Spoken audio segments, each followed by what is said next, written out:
बिस्मिल्लाहिर्रहमानिर्रहीम।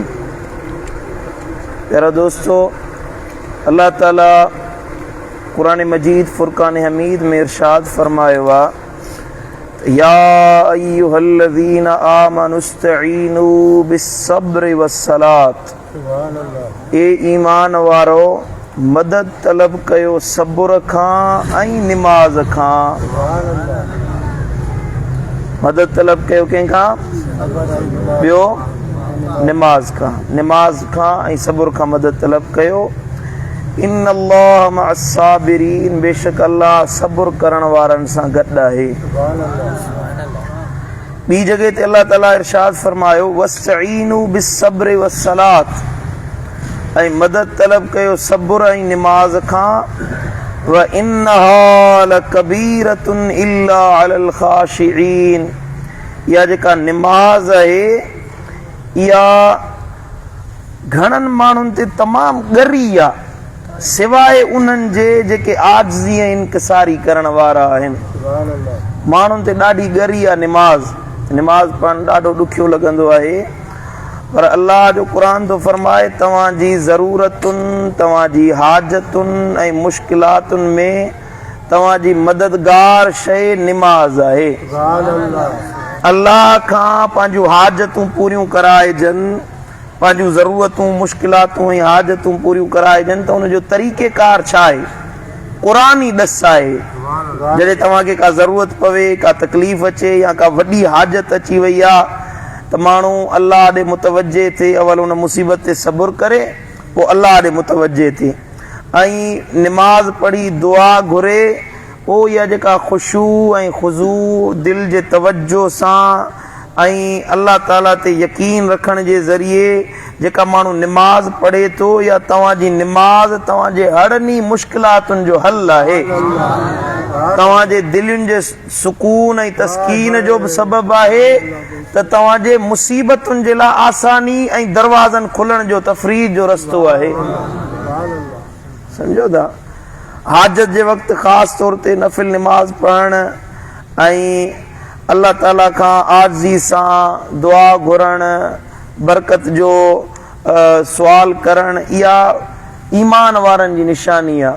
माण्हुनि ॾे मुतवजे थियण खां अॻु में माण्हुनि ते भरोसो करण जे बजाए, माण्हू खे ज़रूरत पवंदी आहे न, त कंहिं वॾेरे खां सुवाल कंदासीं, बाबा चाचो वेठो आहे, मामो वेठो आहे, उहो मुंहिंजी मदद कंदो, ख़ानदान वारा आहिनि, या फिलाणे जी सां मुंहिंजी सुञाण आहे, फिलाणे वॾेरे सां, फिलाणे अमीर ऐं ऑफिसर सां, DO SDO SP DSP फिलाणो ढिंगड़ो धूड़ चाई, इन्हनि सां मुंहिंजी यारी आहे, इहे असांजी मदद कंदा। पर क़ुरान सेखारे थो त अव्वल तव्हां सब्र कयो। छा कयो? सब्र कयो। कंहिं मुश्किलात ते, मुसीबत ते अव्वल सब्र कयो। उन खां बाद में फौरन माण्हुनि ते भरोसो न कयो, माण्हुनि ॾे न ई मुतवजे थियो, इंसाननि ॾे, असबाब ॾे, ज़राए ॾे, उन्हनि ॾे मुतवजे न थियो, बल्कि फौरन तव्हां पंहिंजे अल्लाह ॾे रुजू कयो, अल्लाह ॾे मुतवजे थियो, अल्लाह जी ज़ात ॾांहुं मुतवजे थियो। उन अल्लाह ॾे मुतवजे थियण जो ज़रियो निमाज़ आहे। कहिड़ो ज़रियो आहे? निमाज़ आहे। निमाज़ ॾे मुतवजे थियो। जॾहिं तव्हां निमाज़ पढ़ंदव दिलि जे ख़ुलूस सां, इख़लास सां, अल्लाह ते यकीन रखे रब ॾे मुतवजे थींदो, उन खां बाद में हाणे जो अल्लाह जी ख़िदमत में अर्ज़ कंदो, अल्लाह क़बूल फरमाए छॾींदो। सम्झो था? हिकिड़ी त फर्ज़ी निमाज़ आहे, उहा त फ़र्ज़ आहे, लाज़िम आहे। 5 वक़्त जेका निमाज़ फ़र्ज़ आहे, उहा त हर मुस्लमान खे पढ़णी आहे, उन खां सवाइ ॿियो को चारो आहे कोन्हे को। हे जेको मां अर्ज़ करे रहियो आहियां, इहा इज़ाफ़ी ऐं हाजत वारी निमाज़ जी ॻाल्हि आहे। जॾहिं तव्हांखे का ज़रूरत पवे, माण्हू खे ज़रूरत पवंदी आहे, पैसनि जी ज़रूरत पवंदी आहे, बाबो ॾींदो, अदो ॾींदो, या हे कमु पियो आहे त इहो फिलाणो कमु कंदो। ईअं ई पंहिंजा मामलात हल कराइण जे लाइ बुज़ुर्गनि, असलाफ ऐं ख़ुदि मुंहिंजे दिलबर नबी आका करीम सल्लल्लाहु तआला अलैहि वसल्लम जे तालीमात ऐं सुन्नतुनि मां साबित आहे। महबूबनि करीमनि अहिड़ियूं निमाज़ूं सेखारियूं आहिनि, जॾहिं हाजत पवे निमाज़ूं पढ़ो, अल्लाह ताला तव्हांजे हरनी मुश्किलातुनि जो हल निमाज़ जे ज़रिए कढी ॾेखारींदो।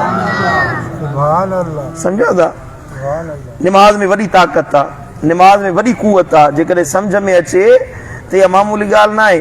असांखे मुसीबत पवे थी त अल्लाह जो नालो ई विसरी थो वञे, छो त असांजे मुआशिरे में हिकिड़ो अहिड़ो लिबरल तबिको अचे पियो आहे जन के अहिड़ी का गैर मुल्की फंडिंग थी आहे या उन्हनि जी का अहिड़ी तरबियत थी आहे या उन्हनि जे सोच खे के ख़ासि हथनि जे ज़रिए इस्तेमालु कयो थो वञे पियो त मुस्लमाननि खे अल्लाह खां परे कयूं, रब तां यकीन ख़तमु कयूं। अहिड़ो मादा परस्त बणायो वियो आहे असांजे पाकिस्तानी क़ौम खे।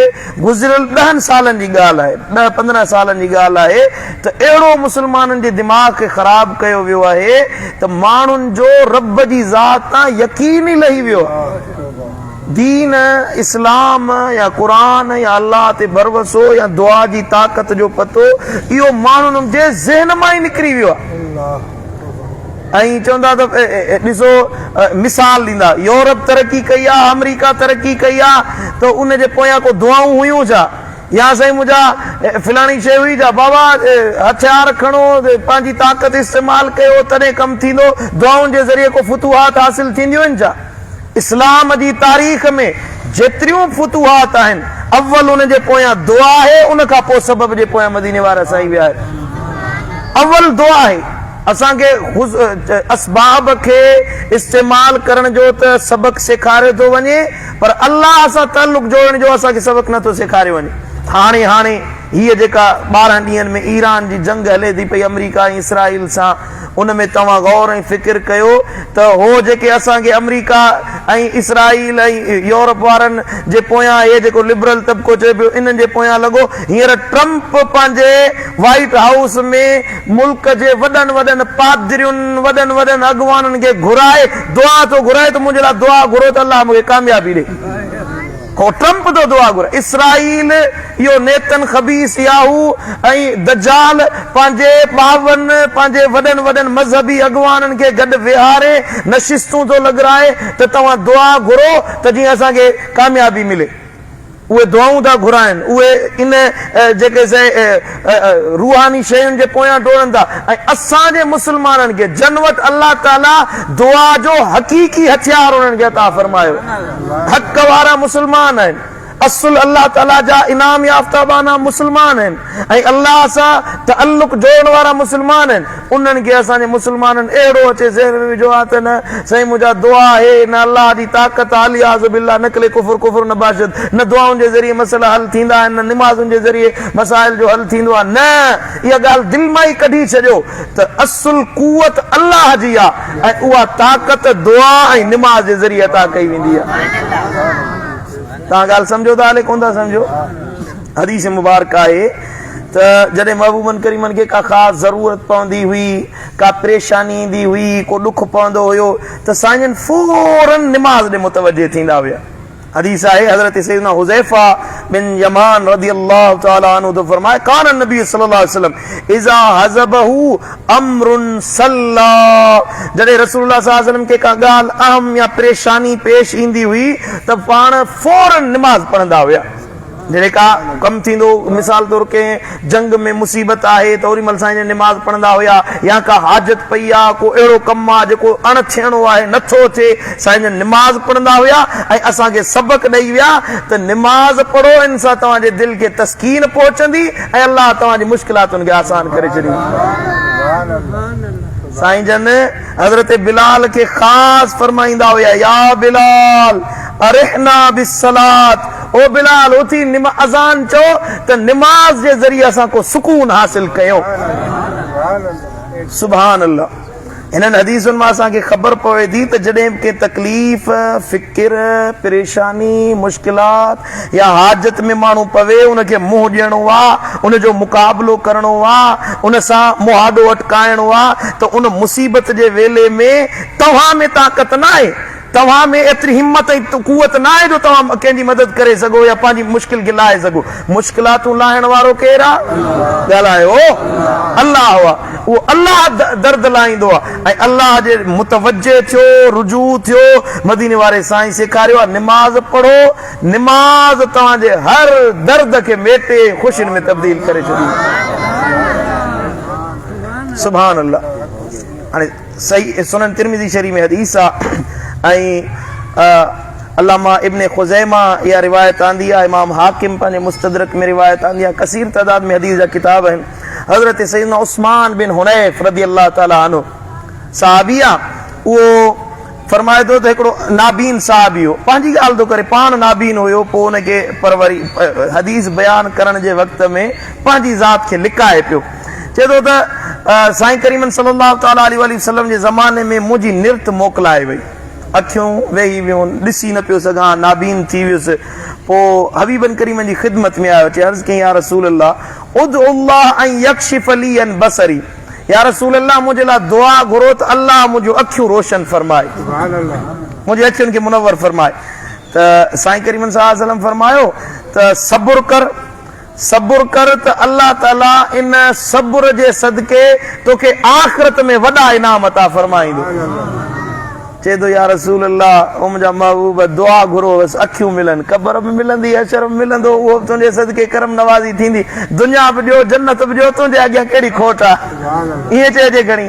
यकीन इहो या रसूल अल्लाह अखियूं बि ॾियो जन्नत बि ॾियो त तव्हां वटि कहिड़ी खोट आहे साईं करीमन सल्लल्लाहु अलैहि वसल्लम फरमायो पोइ वञ हाणे दुआ घुरनि हा त मदीने वारे साईं वटि इख़्तियार हुयो फौरन हुनजूं अखियूं रोशन थी वञूं मदीने वारे साईं खे अल्लाह कुवत ॾिनी लथल सिज खे वापसि वराए ॾेखारियो चंड खे आंगुर जे इशारे सां ॿ टुकड़ा करे ॾेखारिया हिकिड़े प्याले मां 70 असहाबनि खे महबूबनि प्यारे ॾेखारियो वणनि खे इशारो कयनि त वण पाणा पटजी मदीने वारे साईं जे इशारे ते हली आया पत्थरनि कलमा पढ़िया आहे कुवत आहे मदीने वारे साईं में पर साईं करीमन सल्लल्लाहु अलैहि वसल्लम जी नज़र रुगी उस्मान बिन हुनैफ ते कोन हुई हे जेके गफ़ारी मस्जिद में हाजतमंद वेठा आहिनि इन्हनि जे मथां बि हुई मदीने वारे साईं जी नज़र मूं जहिड़नि गुनहगारनि ते बि हुई त इहे के मुसीबत में पवनि दुख में पवनि त तरीक़ो सेखारे वञा अमल कनि अल्लाह इन्हनि जूं हाजतूं लाहे छॾींदो साईं ने फरमायो फंतलिक वञ उथी हाणे फतवद्दा अहसन अल वुदू सुहिणे नमूने सां वञी वुज़ू कर सुहिणे अंदाज़ में वुज़ू कर सुम्म सल्ला रकातैन पोइ 2 रकातूं नफ़िल नमाज़ पढ़ 2 रकातूं नफ़िल पढ़ सुहिणे अंदाज़ में वुज़ू करे 2 रकातूं नफ़िल पढ़ी पोइ हीअ दुआ घुर नमाज पोइ दुआ घुर अल्लाहुम्मा इन्नी असअलुका व अतवज्जहु इलैका बिनबिय्यिका मुहम्मदिन नबिय्यिर रहमते ए मुंहिंजा मौला मां बानो तोखां सुवाल कयां थो मां बानो तोॾे मुतवजे थियां थो पर तोखे वसीलो विझां थो तुंहिंजे नबी रहमत मुहम्मद मुस्तफ़ा करीम जो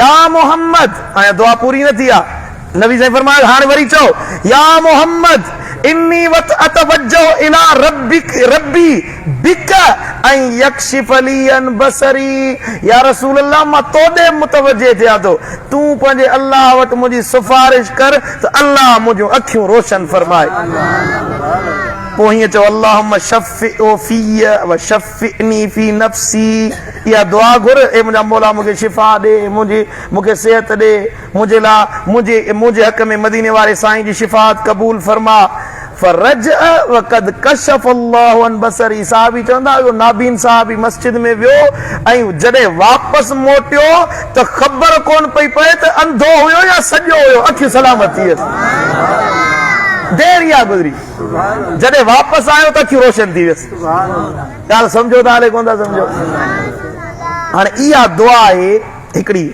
हाजत जी दुआ 2 रकातूं नफ़िल पढ़ो पोइ इहा दुआ घुरो हुन साहबी त इहे लफ़्ज़ चया ऐं यक्शिफ ली अन बसरी मुंहिंजूं अखियूं रोशन कर इन जी जॻह ते बुज़ुर्गनि फरमायो तव्हां ईअं चयो त ऐं यक्शिफ ली हाजती मुंहिंजा मौला मुंहिंजी हाजत कुशाई फरमा इहे सागूणा लफ़्ज़ अल्लाहुम्मा इन्नी असअलुका व अतवज्जहु इलैका बिनबिय्यि मुहम्मदिन नबिय्यिर रहमत या मुहम्मद इन्नी अतवज्जहु इला रब्बी बिक ऐं यक्शिफ ली अन बसरी अल्लाहुम्मा शफ़िउ फ़िय व शफ़िनी फ़ी नफ़्सी सुभान अल्लाह इहा दुआ घुरी तव्हां पंहिंजी हाजत घुरो अल्लाह तव्हांजी हर हाजत पूरी करे छॾींदो सम्झो था हाजत मां मुराद आहे तव्हां पंहिंजे पुट जे लाइ रिश्तो कराइण चाहियो था बेरोज़गार आहियो रिज़िक चाहियो था तव्हां बीमार आहियो सिहत चाहियो था तव्हां दर्द में आहियो पंहिंजो दर्द हटाइण चाहियो था जिस्मानी तकलीफ़ आहे रूहानी तकलीफ़ आहे या तव्हांजी मुआशरती तकलीफ़ आहे कर्ज़नि में आहियो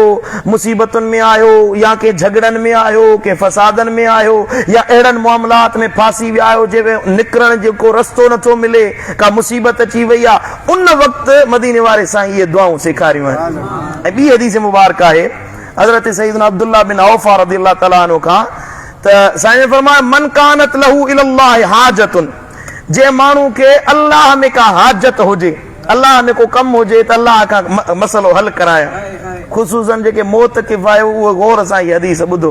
तव्हां वटि त वक़्तु आहे न वेही निमाज़ूं पढ़ो वेही, इन जे करे मां ख़ासि इहा सलातुल हाजत वारी ॻाल्हि तव्हांखे ॿुधायां थो। साईं फरमाया तव्हांखे जेकॾहिं अल्लाह में का हाजत हुजे, तव्हांखे इल्मु खपे, रिश्तो खपे, तव्हांखे औलाद खपे, तव्हां कर्ज़नि खां निजात चाहियो था, तव्हां बरकत चाहियो था, तव्हां दीन चाहियो था, हशर जी भलाई चाहियो था, हौज़े कोसर चाहियो था, मदीने वारे जो दीदार चाहियो था। हर कंहिंजा पंहिंजा पंहिंजा शौक़ आहिनि, हर कंहिंजा पंहिंजा पंहिंजा मतिलब आहिनि। तव्हांजा अलाए कहिड़ा हूंदा, मूंखे मुंहिंजे मतिलबनि जी ख़बर आहे, तव्हांखे तव्हांजे मतिलबनि जी। साईं फरमायो जे अल्लाह में तव्हांजी का हाजत हुजे, पोइ छा कयो, फलियतवद्दा वलयुहसिनिल वुदू, अवल वुज़ू कयो, सुहिणे अंदाज़ में वुज़ू कयो, सुहिणे अंदाज़ में वुज़ू करे वलयुसल्ली रकातैन, उन खां बाद में 2 रकातूं नफ़िल निमाज़ पढ़ो, नफ़िल निमाज़ पढ़ो। ऐं सुम्मा लियुस्नि अलल्लाह, पोइ उन निमाज़ में तव्हां अल्लाह जी हम्द ऐं सना बयान कयो। वलयुसल्ली अलन नबी, ऐं पंहिंजे नबी जे मथां सलात पढ़ो। हाणे हे आख़िरी आख़िरी कादे जी ॻाल्हि आहे, जेमहिल तव्हां 2 रकात नफ़िल पढ़ी वेठो, उन खां बाद में तव्हां अतहियात पढ़ंदा आहियो, उन में अल्लाह जी सना कयो, नबी जे मथां दुरूद पढ़ो। उन खां पोइ में हीअ दुआ घुरो, ला इलाहा इल्लल्लाहुल हलीमुल करीम, सुब्हानल्लाहि रब्बिल अर्शिल अज़ीम, अल्हम्दुलिल्लाहि रब्बिल आलमीन, अस्अलुका मूजिबाति रहमतिक व अज़ाइम मग़फ़िरतिक वल गनीमत मिन कुल्लि बिर्र वस्सलामत मिन कुल्लि इस्म, ला तदअली ज़ंबन इल्ला गफ़रतहु वला हम्मन इल्ला फर्रजतहु वला हाजतन हिय लक रिदा इल्ला क़दैतहा या अरहमर राहिमीन। इहा दुआ बार बार घुरो, इहा दुआ बार बार चओ।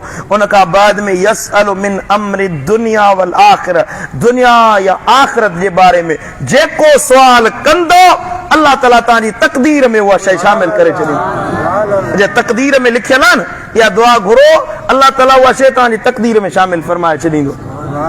ॻाल्हि सम्झ में आई हले कोन आई? दुआ डिघी आहे, मां लिखी रखी आहे, या तव्हांखे छोकिरे खे ॾींदुसि, वाट्सअप देव तव्हांखे ॾींदो इनशाअल्लाह। अञा ॿी दुआ, ॿी निमाज़ सलातुल हाजत। मदीने वारे साईं फरमायो त जेकॾहिं तव्हांखे का हाजत आहे ऐं तव्हां हे गौर सां ॿुधो, डिघी निमाज़ आहे हीअ। मदीने वारे साईं फरमायो इस्नता अशर रकातन, 12 रकातूं निमाज़ पढ़ो। घणियूं रकातूं? 12 रकातूं। मिन लैलिन औ नहारिन, रात हुजे या ॾींहुं हुजे, वांदकाई में 12 रकातूं, पर हिकिड़े सलाम सां। 2 रकातूं पढ़ी अतहियात पढ़ो, वरी उथी बिहो, वरी 2 रकातूं पढ़ी अतहियात पढ़ी, वरी उथी बिहो, हिकिड़ो सलाम खणो। 12 रकातूं, इहे मुसलसल सलाम न आहे फेरणो। 12 रकातूं पढ़ो, 2 रकातूं पढ़ी अतहियात पढ़ी, वरी उथी बिहो, 2 रकातूं पढ़ी, वरी उथी बिहो। तशहुद बैन कुल्लि रकातैन, हर 2 रकातनि खां बाद में तशहुद पढ़ो।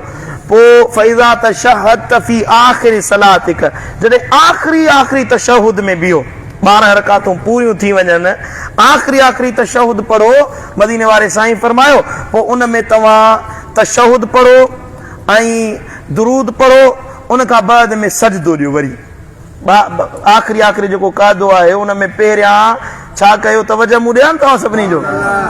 पहिरियां तशहुद पढ़ो, पोइ पंहिंजे नबी जे मथां सलात पढ़ो, जेको दुरूद इब्राहिमी पढ़ंदा आहियूं। सुम मस्जुद, वरी सजदे में वञो, सलाम न फेरणो आहे, सलाम न फेरणो, वरी सजदे में वञो। पोइ उन सजदे में पहिरियां 7 दफ़ा सूरत फातिहा शरीफ़ पढ़ो। सजदे में वञी घणा दफ़ा? 7 दफ़ा। कहिड़ी सूरत पढ़णी आहे? फातिहा, अल्हम्दुलिल्लाह रब्बिल आलमीन। ऐं उन खां बाद में हीअ दुआ पढ़णी आहे, ला इलाहा इल्लल्लाह वहदहु ला शरीक लहू लहुल मुल्क व लहुल हम्दु व हुवा अला कुल्लि शैइन क़दीर। 10 दफ़ा इहा दुआ पढ़णी आहे, ला इलाहा इल्लल्लाह वहदहु ला शरीक लहू लहुल मुल्क व लहुल हम्दु व हुवा अला कुल्लि शैइन क़दीर। 10 दफ़ा, 7 दफ़ा फातिहा, 10 दफ़ा इहा दुआ। उनका बाद में सजदे में ही दुआ घुरणी अल्लाहुम्मा इन्नी अस्अलुका बिमआकिदिल इज्ज़ मिन अर्शिक व मुंतहिर रहमत मिन किताबिक वस्मिकल आज़म व जद्दिकल आला व कलिमातिक ताम्मा। मदीने वाले साईं फरमायो इहा दुआ घुरो, उनका बाद में सजदे में ही पंहिंजी हाजत बयान कयो। अल्लाह के अर्ज कयो मौला मां ॾुखारो आहियां, मुंहिंजा ॾुख ला, मुंहिंजा दर्द ला, मुंहिंजो परेशानियूं ला, हाजत अर्ज कयो, पोइ उथी सलाम फेरियो, सजदे मां सिर खणी अल्लाहु अकबर चई सलाम फेरियो। मदीने वारे साईं फरमायो आहे जेका दुआ घुरंदो अल्लाह तव्हांजी दुआ क़बूल फरमाईंदो, जा दुआ घुरंदो अल्लाह क़बूल कंदो। पर नबी साईं फरमायो वला तुअल्लिमुहा सुफ़ा, हीअ जेका निमाज़ आहे पंहिंजे बेवकूफ़नि खे न सेखारजो मतां इहो ग़लति कम में न इस्तेमाल कनि।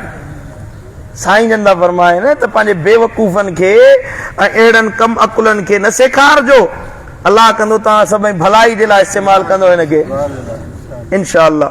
फ़इन्नहुम यदून बिहा फयुस्तजाबून, उहे ग़लति दुआ न घुरनि, कंहिंखे नुक़सान पहुचाइण जे लाइ न पढ़नि, इन जे करे उन्हनि खे न ॿुधाइजो। हज़रत इमाम हाकिम थो फरमाए घणनि बुज़ुर्गनि फरमायो आहे क़द जरबतहू फवजदतहू हक़्क़ा।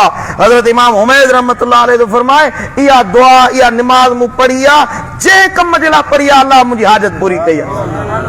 हज़रत अहम बिन अली अद्दैबली रहमतुल्लाह ताला अलैहि तो फरमाए मूं बि जॾहिं बि जंहिं बि हाजत में पियुसि इहा दुआ घुरियमि ऐं निमाज़ पढ़ियमि, अल्लाह मुंहिंजी हाजत पूरी करे छॾी आहे। हज़रत इमाम हाकिम तो फरमाए हज़रत सैयदना अबू ज़करिया रहमतुल्लाह ताला अलैहि तो फरमाए मूं बि जॾहिं बि का हाजत पई इहा दुआ घुरियमि, अल्लाह ताला इन निमाज़ जे सदके मुंहिंजी हाजत पूरी करे छॾी आहे। ऐं कसीर तादाद में बुज़ुर्गनि इहो फरमायो आहे त असां इन निमाज़ खे भलो लधोसीं, इन में हाजत रवाई पातीसीं ऐं इन निमाज़ जे ज़रिए असां सॼा अल्लाह ताला हर ॾुख गम लाहे छॾिया। मुंहिंजा दोस्तो निमाज़ हाणे हीअ डिघी निमाज़ आहे, नथा पढ़ी सघो, दुआऊं यादि नथियूं थी सघनि, त दिलि जे यकीन सां ईअं ई जीअं मदीने वारे साईं सेखारियो ॿ रकातूं नफ़िल पढ़ो ऐं दिलि जे हुज़ूर सां नियत इहा कयो, जेको ॿ रकातूं नफ़िल पढ़ो उन में इहा नियत कयो त नियत कयां थो ॿ रकातूं निमाज़ नफ़िल हाजत जे वास्ते, अल्लाह खां हाजत जे वास्ते ॿ रकातूं नफ़िल थो पढ़ां, इहा नियत कयो। उन में जेको सूरत यादि आहे ॿ रकातूं नफ़िल पढ़ी पोइ दिलि जे ख़ुशू ऐं ख़ुज़ू सां अल्लाह खे अर्ज़ कयो, इंशाअल्लाह इहा हाजत वारी निमाज़ तव्हांजी हाजतुनि खे पूरो कराए छॾींदी। अल्लाह ताला शाल अमल जी तौफ़ीक़ अता फरमाए, रब मदीने वारे साईं जी सुन्नतुनि ते अमल जी तौफ़ीक़ अता फरमाए। मां इहे जेके दुआऊं आहिनि मां हिन ॾे मोकिलियां थो, शबीर ॾे इंशाअल्लाह तव्हांखे इहे दुआऊं स्क्रीन शॉट करे ॿुधाईंदो, जेकॾहिं यादि करणु चाहियो त भली यादि कयो ई पढ़ो। अल्लाह आमीन, अल्लाह आमीन, अल्लाह आमीन, अल्लाह आमीन।